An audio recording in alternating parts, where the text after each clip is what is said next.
Hi everyone, and welcome to Sunday School for December 6th. We have been talking about how we are called to be patient, called to be thankful, and now we are going to be talking about how Jesus is called to be the light. God sent his only Son to be the light of the world.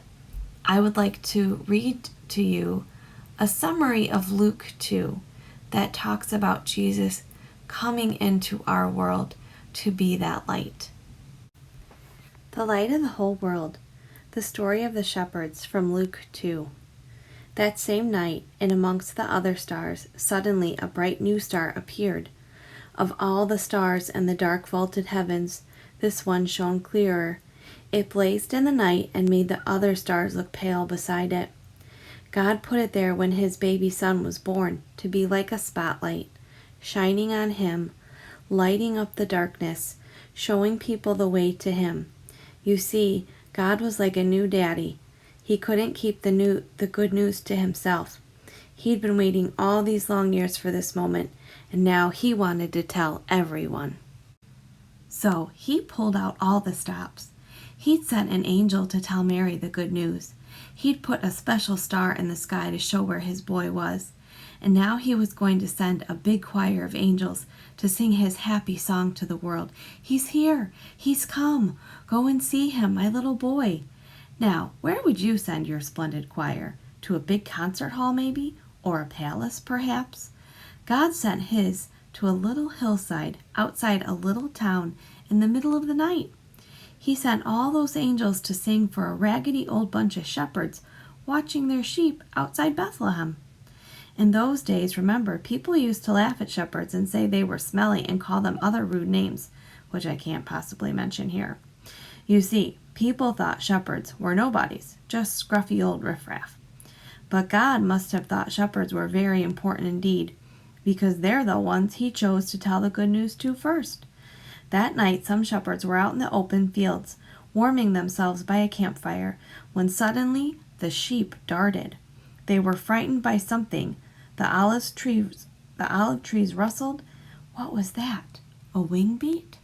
They turned around. Standing in front of them was a huge warrior of light, blazing in the darkness. "Don't be afraid of me," the bright, shining man said. "I haven't come to hurt you. I've come to bring you happy news for everyone everywhere. Today in David's town, in Bethlehem, God's Son has been born. You can go and see him. He is sleeping in a manger." Behind the angel, they saw a strange glowing cloud, except it wasn't a cloud. It was angels, troops and troops of angels armed with light. And they were singing a beautiful song, "Glory to God. To God be fame and honor and all our hoorays." Then, as quickly as they appeared, the angels left.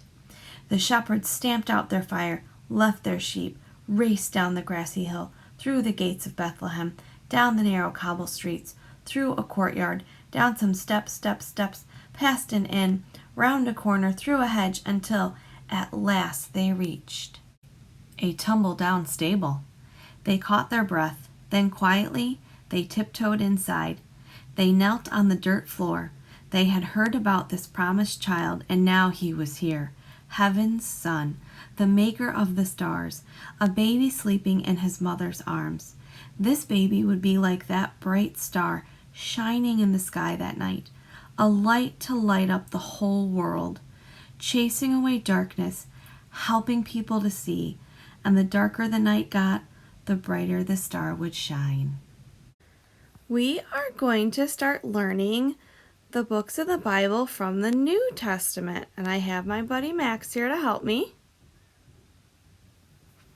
And here we go. Matthew, Mark, Luke, John, Acts, Romans, 1 Corinthians, 2 Corinthians, Galatians, Ephesians, Philippians, Colossians.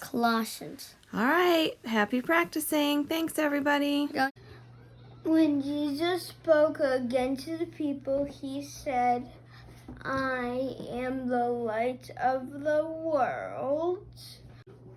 Whoever follows me will never walk in darkness, but will have the light of life.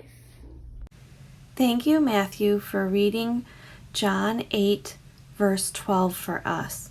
And I hope everyone has a wonderful week.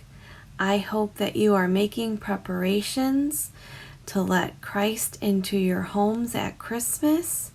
And we can't wait to celebrate the birth of Jesus, the light of life, the light of our world. Thanks, everyone. Bye-bye.